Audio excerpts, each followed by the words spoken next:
ओम दुम दुर्गाय नमः। स्वागत है आप सभी का हमारे चैनल पर।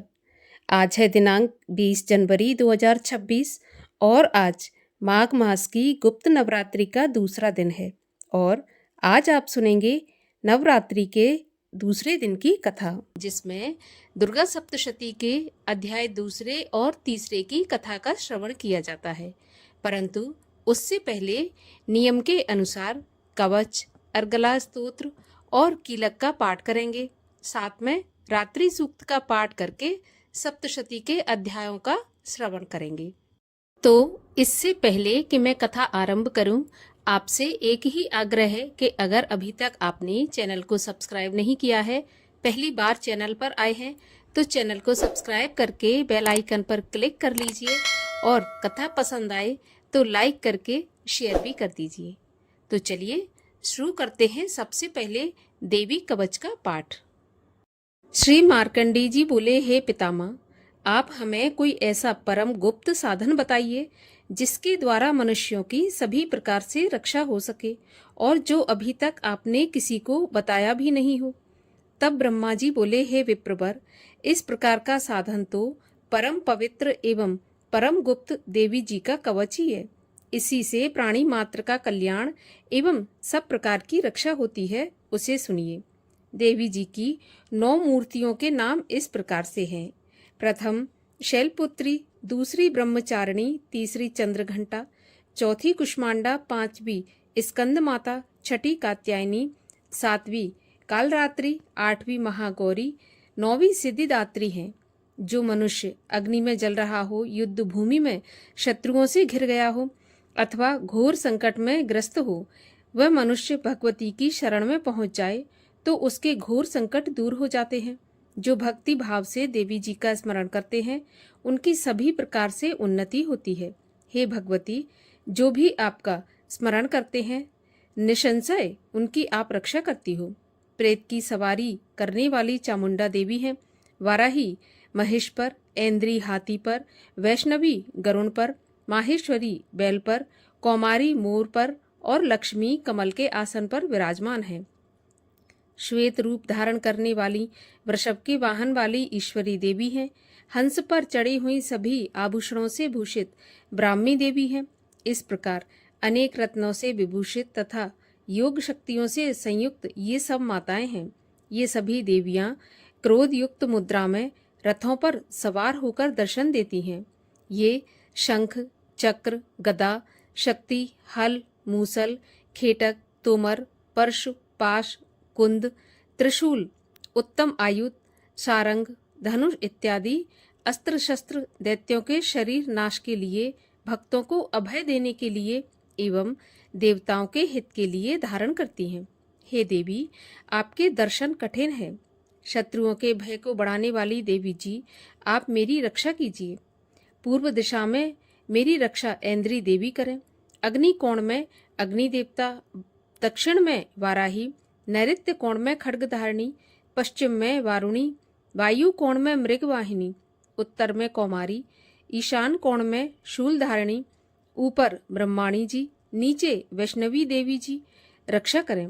इसी प्रकार शववाहिनी चामुंडा देवी 10 दिशाओं में रक्षा करें। जया मेरे आगे और विजया मेरे पीछे की रक्षा करें। बाईं ओर अजिता, दाईं ओर अपराजिता मेरी रक्षा करें।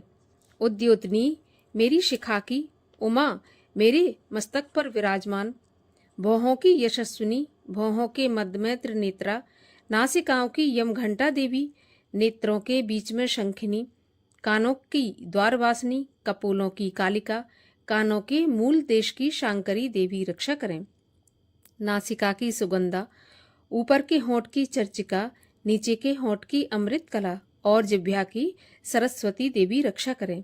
दांतों की कौमारी, कंठ की चंडिका, गले की चित्र घंटा, तालु प्रदेश की महामाया रक्षा करें। चिंबुक की कामाक्षी, वाणी की सर्वमंगला, ग्रीवा की भद्रकाली, पृष्ठ अस्थियों की धनुर्धरी रक्षा करें। कंठ से बाहरी भाग की नीलग्रीवा, कंठ नालिका की नलकूबरी, दोनों कंधों की खड्गनी तथा मेरी भुजाओं की वज्रधारिणी रक्षा करें। दोनों हाथों की दंडिनी, उंगलियों की अंबिका, नाखूनों की शूलेश्वरी, कुक्ष की कुलेश्वरी रक्षा करें। हृदय की ललिता देवी, उदर की शूलधारिणी रक्षा करें। स्तनों की मद देवी, मन की शोक विनाशिनी, नाभि की कामनी, गुप्त इंद्रिय की गुहेश्वरी, लिंग की पूत कामनी, गुदा की महेशवाहिनी रक्षा करें। कटी प्रदेश की भगवती, घुटनों की विंध्यवासिनी, जंघाओं की महाबली देवी रक्षा करें। गुल्फों की नारसिंगी, पांव के तलुओं की तेजसी, उंगलियों की श्रीधरी देवी और तलुओं की पर्वतवासिनी रक्षा करें। नाखूनों की दंष्टा कराली, केशों की ऊर्ध्वकेशनी, रोम छिद्रों की कौमारी और त्वचा की बागीश्वरी रक्षा करें। रक्त, मज्जा, वसा, मांस, अस्थियां एवं मेदे की पार्वती, अंतड़ियों की कालरात्रि, पित्त की मुकुटेश्वरी रक्षा करें। पद्मकोश की पद्मावती, कफ की चूड़ामणि, नाखूनों के तेज की ज्वालामुखी, सभी संधियों की अभेद्या देवी रक्षा करें। हे ब्रह्माणी, आप मेरे वीर की रक्षा करें। छाया की छत्रेश्वरी और मन, बुद्धि, अहंकार की धर्मधारिणी रक्षा करें। प्राणों की कल्याण शोभना और शब्द, स्पर्श, रूप, रस, गंध, इन 5 इंद्रियों की योगिनी, सत्व, रज, तम की नारायणी सदा रक्षा करें। आयु की वाराही, धर्म की वैष्णवी, यश एवं कीर्ति की लक्ष्मी तथा धन विद्या की चक्रिणी रक्षा करें। इंद्राणी मेरे गोत्र की, चंडिका मेरे पशुओं की, महालक्ष्मी मेरे पुत्रों की, भैरवी भार्या की रक्षा करें। मेरे पथ की सुपथा, मार्ग की क्षेमकारी, राजा के दरबार में महालक्ष्मी एवं सभी दिशाओं में स्थिर होकर विजया मेरी रक्षा करें। और जो भी स्थान कवच में नहीं आए और जो आरक्षित हैं, उन स्थानों की पापनाशनी जयंती देवी रक्षा करें। मनुष्य यदि अपना मंगल चाहता है तो एक कदम भी बिना कवच के नहीं जाए। कवच से नित्य रक्षित मनुष्य जहाँ जहाँ भी जाता है, वहीं से उसे धन का लाभ तथा सभी कामनाओं की सिद्धि प्राप्त होती है। पृथ्वी पर उस पुरुष को ऐश्वर्य एवं अतुल संपत्ति प्राप्त होती है। वो मनुष्य निर्भय हो जाता है। युद्ध भूमि में कोई भी उसे जीत नहीं सकता। त्रिलोक भर में पूजा जाता है। यह देवी कवच देवताओं को भी दुर्लभ है। इसको अत्यंत श्रद्धा के साथ सावधान होकर जो तीनों संध्याओं में नित्य पढ़ लेता है, उसे देवी कला की प्राप्ति होती है। उसे कोई भी तीनों लोकों में पराजित नहीं कर सकता। उसे अकाल मृत्यु नहीं आती। वह 100 वर्ष से भी अधिक आयु पाता है। यह कवच उसका तेज, यश और कीर्ति बढ़ा देता है। चंडी पाठ करने वाला पहले कवच का पाठ कर ले। जब तक पर्वत, वन, काननों के साथ यह पृथ्वी टिकी रहती है, तब तक ऐसे पुरुष की संतति होने पर महामाया की कृपा से देव दुर्लभ परम स्थान की प्राप्ति होती है। कवच का पाठ करने वाला सुंदर रूप को पाकर सदा शिव के साथ आनंद पाता है। श्री अर्गला स्तोत्र।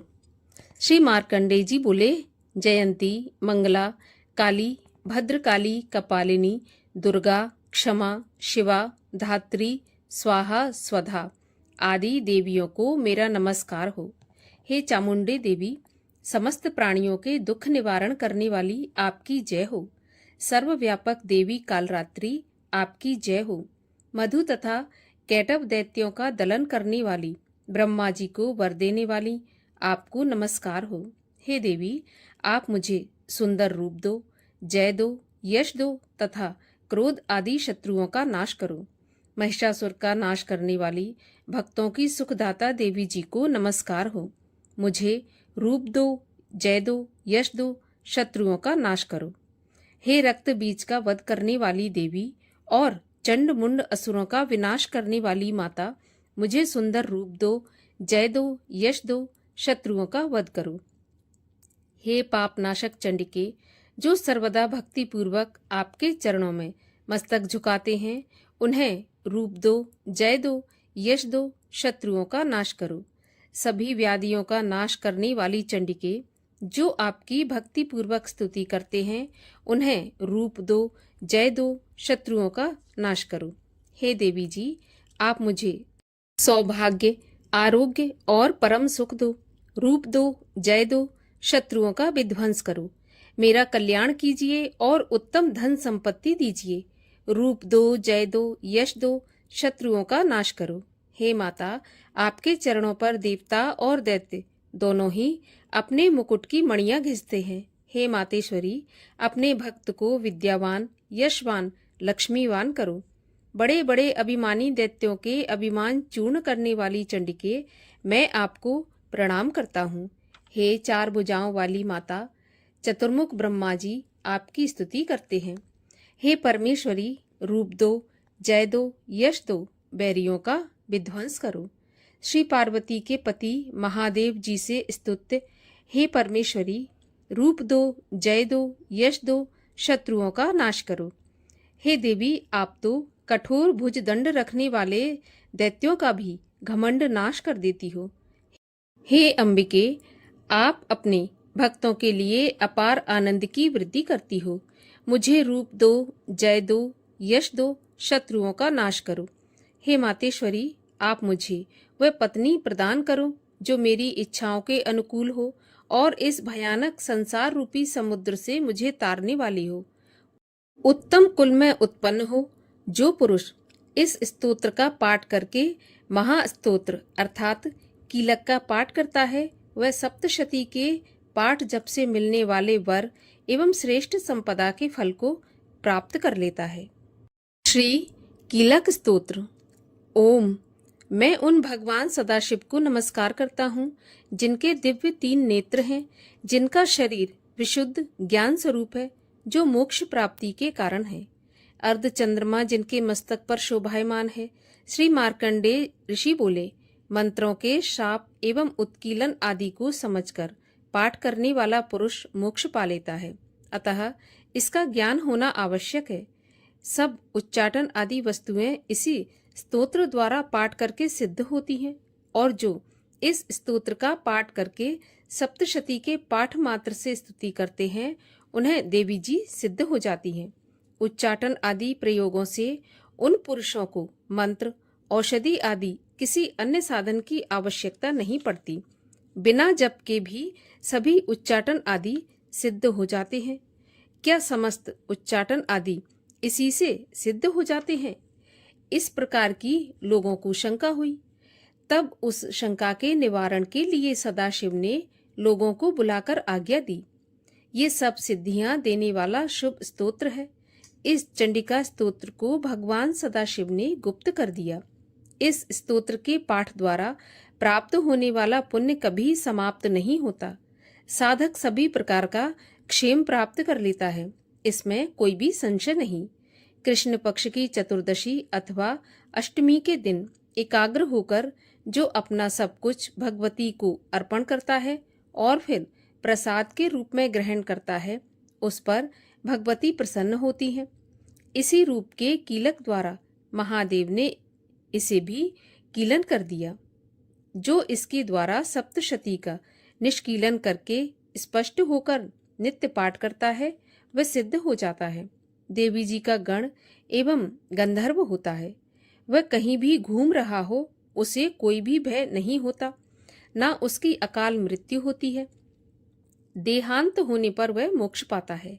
इसलिए इस कीलक स्तोत्र को समझकर तथा उसका उत्कीलन करके पाठ करना उचित है। जो इस प्रकार नहीं करता, उसका नाश होता है। तभी तो बुद्धिमान इसे समझकर ही उत्कीलन से संपन्न स्तोत्र का पाठ आरंभ करते हैं। जो कुछ भी रमणियों में सौंदर्य, सौभाग्य आदि दिखाई देता है, ये सबके सब श्री देवी की कृपा के फल ही हैं। इसी कारण इस शुभ स्तोत्र का जप सदा करते रहना चाहिए। इस स्तोत्र के मंद स्वर में पाठ करने से थोड़ा फल मिलता है, उच्च स्वर में अधिक फल मिलता है। सभी सिद्धियां प्राप्त होती हैं, अतः उच्च स्वर से पाठ याद करें। जिस भगवती की कृपा द्वारा सौभाग्य, आरोग्य, संपत्तियां, शत्रुनाश तथा परम मोक्ष की प्राप्ति होती है, उस जगत की माता की स्तुति करनी चाहिए। रात्रि सूक्त। महातत्व आदि रूप व्यापक इंद्रियों से सब देशों में समस्त वस्तुओं को प्रकाशित करने वाली ये रात्रि रूपा देवी अपने उत्पन्न किए हुए जगत के जीवों के शुभ अशुभ कर्मों को विशेष रूप से देखती हैं और उनके अनुरूप फल की व्यवस्था करने के लिए समस्त विभूतियों को धारण करती हैं। ये देवी अमर है और संपूर्ण विश्व को नीचे फैलने वाली लता आदि को तथा ऊपर बढ़ने वाले वृक्षों को भी व्याप्त करके स्थित है। इतना ही नहीं, ये ज्ञानमयी ज्योति से जीवों के अज्ञान अंधकार का नाश कर देती हैं। पराचित शक्ति रूप रात्रि देवी आकर अपनी बहन ब्रह्म विद्यामयी उषा देवी को प्रकट करती हैं, जिससे अविद्यामय अंधकार स्वतः नष्ट हो जाता है। वे रात्रि देवी इस समय मुझ पर प्रसन्न हो, जिनके आने पर हम लोग अपने घरों में सुख से सोते हैं, ठीक वैसे ही जैसे रात्रि के समय पक्षी वृक्षों पर बनाए हुए अपने घोंसलों में सुखपूर्वक शयन करते हैं। उस करुणामयी रात्रि देवी के अंक में संपूर्ण ग्रामवासी मनुष्य, पैरों से चलने वाले गाय घोड़े आदि पशु, पंखों से उड़ने वाले पक्षी एवं पतंग आदि, किसी प्रयोजन से यात्रा करने वाले पथिक और बाज आदि भी सुखपूर्वक सोते हैं। हे रात्रिमयी चित्त शक्ति, तुम कृपा करके वासनामयी वृक्की तथा पापमय वृक्क को हमसे अलग करो।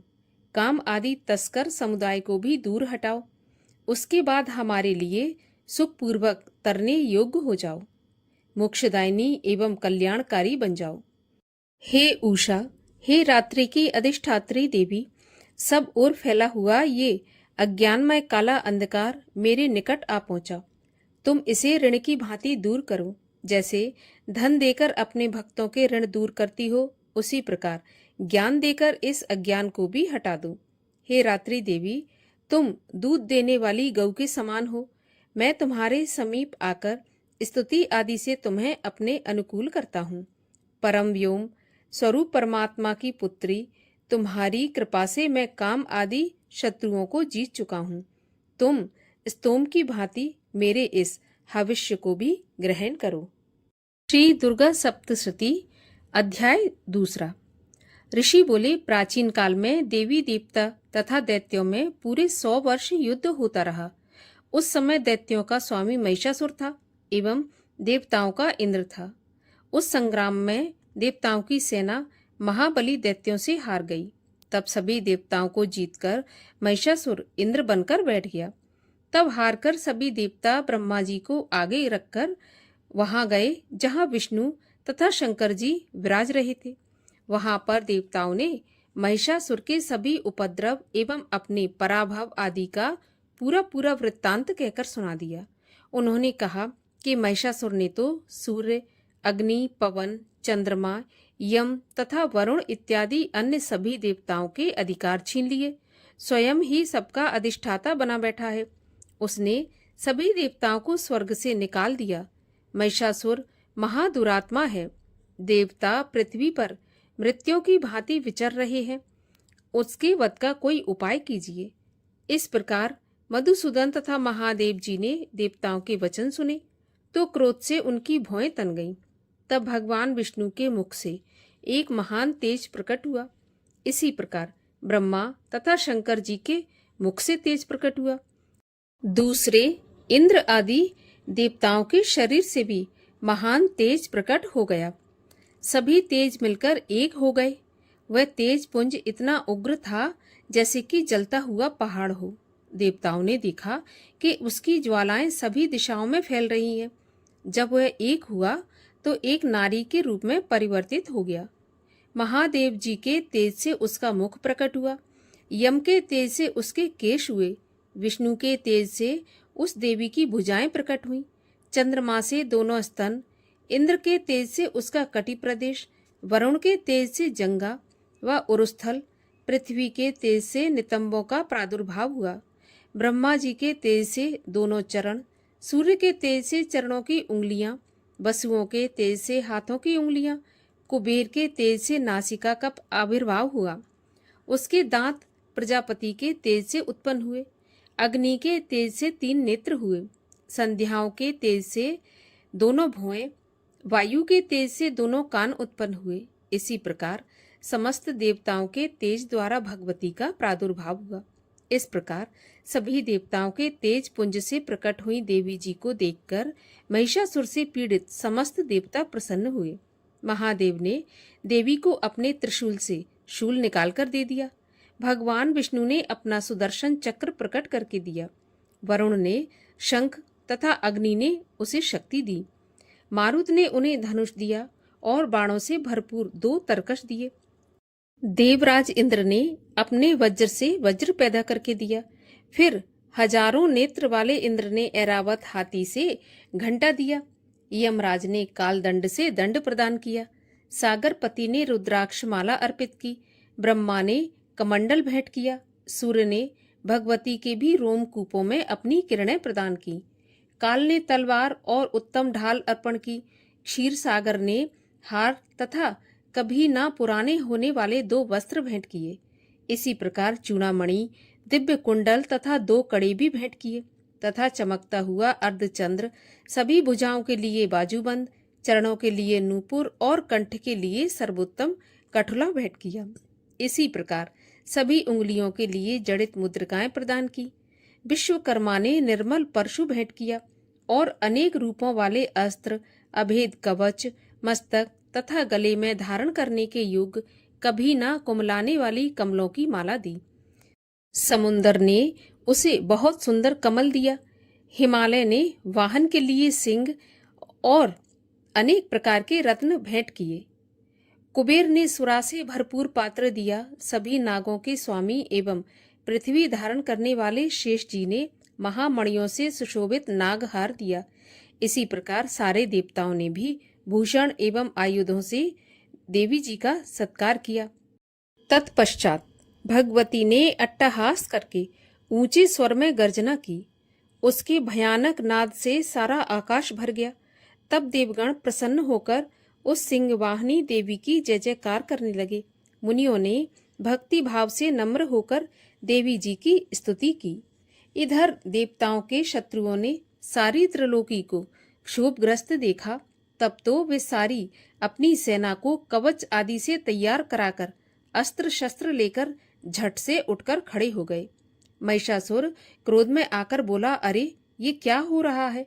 इतना कहकर सभी दैत्यों के साथ घिरकर उस सिंहनाद की ओर भागा।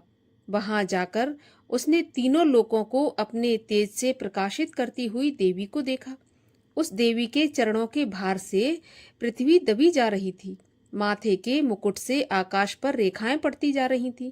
उसके धनुष की टंकार से 7 पाताल क्षोभग्रस्त थे और हजारों भुजाओं से भी सभी दिशाओं को ढककर देवी खड़ी हुई थी। देवी जी के साथ उन दैत्यों का युद्ध आरंभ हो गया। नाना प्रकार के अस्त्र शस्त्रों के प्रहारों से 10 दिशाएं भर गईं। महिषासुर का सेनापति उस समय चिक्षुर नाम का एक महान दैत्य था। देवी जी के साथ उसी का युद्ध होने लगा। इसी प्रकार अन्य दैत्यों को तथा चतुरंगिनी सेना को साथ लेकर चामर भी युद्ध करने लगा। 60,000 रथियों को साथ लेकर उदग्र महादैत्य भी युद्ध में प्रवृत्त हो गया। महाहनु दैत्य 5 करोड़ रथियों के साथ युद्ध में आ गया। 60 लाख रथियों से आवृत्त वाशकल दैत्य युद्ध में उतर पड़ा। पारिवारिक दैत्य हाथी एवं घोड़ों के अनेकों सवारों के समूह से घिरा हुआ रथियों को साथ लेकर देवी जी के साथ युद्ध करने लगा। उस रण आंगन में स्वयं महिषासुर भी रथों, हाथियों एवं घोड़ों की सेनाओं से घिरा हुआ खड़ा था। तोमर, भिंदीपाल, शक्ति, मूसल, परशु, पट्टिश, खंग आदि अस्त्रों से युद्ध में देवी जी के साथ युद्ध करने लगे। कुछ दैत्यों ने देवी जी पर शक्तियां छोड़ी एवं दूसरे ने पाश फेंके। तब चंडिका देवी ने अस्त्र शस्त्रों की वर्षा करके उन्हें तोड़ डाला। इधर देवी जी का वाहन सिंह भी क्रोध में आ गया। अपने गर्दन के बाल हिलाता हुआ दैत्यों की सेना में इस प्रकार घूमने लगा जैसे कि जंगल में अग्नि फैलती जा रही हो।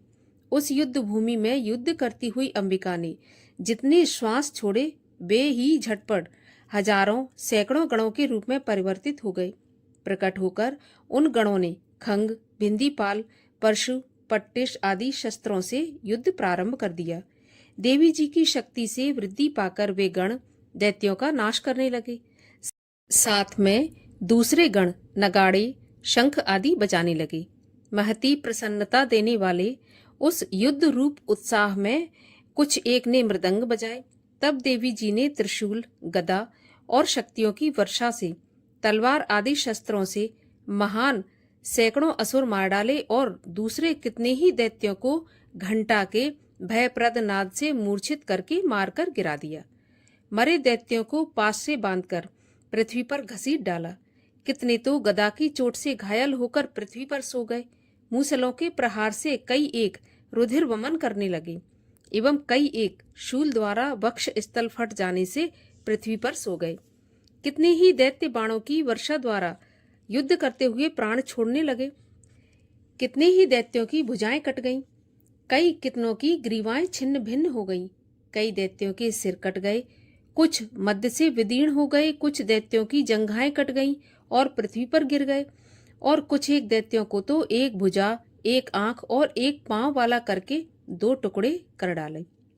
मार मार कर गिराए हुए रथी, हाथी, घोड़े एवं असुरों की लाशों द्वारा जहां महायुद्ध हो रहा था, वहां की पृथ्वी इस प्रकार भर गई कि वहां पर आना जाना कठिन हो गया। वहां सेना एवं असुरों के रुधिर बहने से रुधिर की बड़ी बड़ी नदियां बहने लगीं। जगदम्बा जी ने एक क्षण में ही दैत्यों की महती सेना का इस प्रकार नाश कर दिया जैसे कि लकड़ियों के बड़े ढेर को अग्नि जला देती है। देवी का वाहन सिंह अपने बालों को छटकाता हुआ, बड़ी गर्जना करता हुआ दैत्यों के शरीर से मानो प्राण चुन रहा हो, इस प्रकार घूमने लगा। देवी जी के उन गणों ने महाअसुरों के साथ बड़ा युद्ध किया, जिससे देवता प्रसन्न होकर आकाश से पुष्पों की वर्षा करने लगे। 3 अध्याय। ऋषि बोले, महाअसुर चिक्षुर सेनापति ने जब यह देखा कि सेना तो इस प्रकार मारी जा रही है, तब उसे बड़ा क्रोध उत्पन्न हो गया और वह स्वयं भी अंबिका के साथ युद्ध करने निकल पड़ा। युद्ध में जाकर उसने देवी जी पर बाणों की इस प्रकार वर्षा की जैसे कि मेघ सुमेरु पर्वत की चोटी पर जाकर जलधारा बरसा रहा हो। तब देवी ने उसके बाण समूहों को खेत में ही काट दिया। फिर बाणों द्वारा उसके सारथी घोड़ों को मार डाला। फिर झटपट उसका धनुष और ऊंची लहराती ध्वजा काटकर गिरा दिए। जब उसका धनुष कट चुका, तब अपने बाणों से उसके अंग बींध डाले। जिसका सारथी एवं घोड़े मर चुके थे और धनुष कट चुका था, तब वह बिना रथ के पैदल तलवार ढाल लेकर देवी के रथ की ओर दौड़ा। तेज तलवार से सिंह पर जाते ही प्रहार कर दिया। फिर देवी जी की बाम भुजा पर जोर से प्रहार किया। हे राजन, जैसे ही उसकी तलवार देवी की भुजा पर पड़ी, वैसे ही वह टूट गई। फिर असुर ने क्रोध से आंखें लाल लाल करके शूल पकड़ लिया। भद्रकाली जी पर उस दैत्य ने शूल डाल दिया। वह शूल इस प्रकार चमकता जैसे कि आकाश से सूर्यमंडल गिर रहा हो। देवी जी ने अपनी ओर आते हुए शूल को देखकर उस पर अपना शूल चला दिया, जिससे वह शूल सैकड़ों टुकड़े हो गया। साथ में उस चिक्षुर महादैत्य के प्राण निकल गए। जब महिषासुर का बलवान सेनापति मारा गया, तब देवशत्रु चामर हाथी पर बैठकर आ गया और आते ही उसने अंबिका देवी पर शक्ति का प्रहार किया। देवी जी ने हुंकार द्वारा ही तेजहीन कर उसे जमीन पर गिरा दिया। अपनी शक्ति को गिरा हुआ देखकर चामर को बड़ा क्रोध आ गया। उसने पुनः शूल का प्रहार कर दिया। शूल को भी देवी जी ने बाणों द्वारा उछाल दिया। तब सिंह उछलकर हाथी के मस्तक पर चढ़ बैठा। फिर दैत्य के साथ भुजा युद्ध करने लगा। वे दोनों परस्पर लड़ते लड़ते उस हाथी पर से नीचे पृथ्वी पर आ गिरे और भयंकर प्रहारों से परस्पर युद्ध करने लगे। तब बड़े वेग से सिंह ऊपर को उछला और ऊपर आकाश से नीचे की ओर गिरते गिरते पंजों के प्रहार से दैत्य चामर का सिर धड़ से अलग कर डाला। देवी जी ने शिला एवं वृक्ष आदि से युद्ध में उदग्र को मार डाला। फिर कराल को भी दांतों, मुक्कों एवं थप्पड़ों के द्वारा मार गिराया। क्रोध में परिपूर्ण देवी ने गदा की चोटों से उद्धत को चूर चूर कर दिया। भिंदीपाल शस्त्र द्वारा वाशकल तथा बाणों द्वारा अंधक एवं ताम्र को मारकर यम के धाम को भेज दिया। त्रिनेत्र धारिणी देवी परमेश्वरी ने उग्रास्य, उग्रवीर, महाहनु नाम के दैत्यों को त्रिशूल द्वारा मार दिया। तलवार से विडाल का सिर धड़ से अलग कर दिया। दुर्धर और दुर्मुख इन दोनों को बाणों द्वारा यमपुरी पहुंचा दिया। इस प्रकार अपनी सेना का नाश होता देखकर भैंसे का रूप बनाकर महिषासुर उन गणों को डराने लगा। कुछ एक गणों पर अपने थुथुनों से प्रहार किया, दूसरों को सींगों से फाड़ा, कुछ एक को वेग द्वारा, दूसरों को सिंहनाद द्वारा और घूमने से अन्यों को श्वास वायु द्वारा पृथ्वी पर गिरा दिया। इस प्रकार गण सेना को गिराकर वह महिष सिंह की ओर झपटा। जैसे ही सिंह को मारने लगा तब जगदम्बा को बड़ा क्रोध उत्पन्न हुआ। इधर महापराक्रमी महिषासुर भी क्रोध से पृथ्वी तल को अपने खुरों से खोदने लगा, फिर सींगों से बड़े ऊंचे ऊंचे पहाड़ उखाड़कर फेंकने लगा, साथ में गरजने लगा। वेग के साथ घूमने पर पृथ्वी क्षुब्ध होकर फटने लगी। उसने पूंछ से समुद्र पर प्रहार किया, जिससे क्षुब्ध होकर समुद्र पृथ्वी को चारों ओर से डुबोने लगा। चलायमान होते हुए सींग के द्वारा छिन्न भिन्न हुए बादल के टुकड़े टुकड़े हो गए। उसके श्वासों की कठोर वायु से उड़ते हुए सैकड़ों पर्वत आकाश से गिरने लगे। इस प्रकार क्रोधपूर्ण उस महादैत्य को अपनी ओर आता देखकर चंडिका उसे मारने के लिए क्रोध में आ गई। कुपित चंडिका ने उसकी ओर पाश फेंका और उसके द्वारा उस दैत्य को बांध लिया।